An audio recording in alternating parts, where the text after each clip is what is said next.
some of the folk art cars I've done. These are a little newer projects than some of my older ones.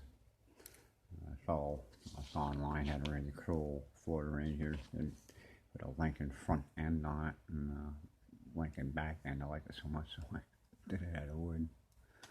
And yeah,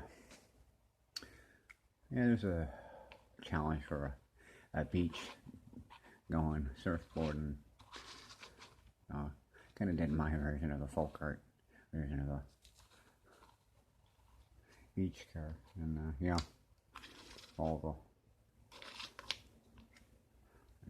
old style type one racer.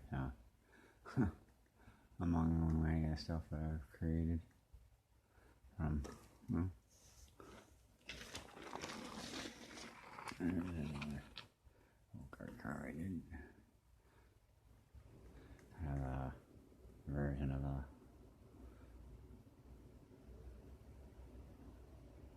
yeah. You can guess what kind of car that is.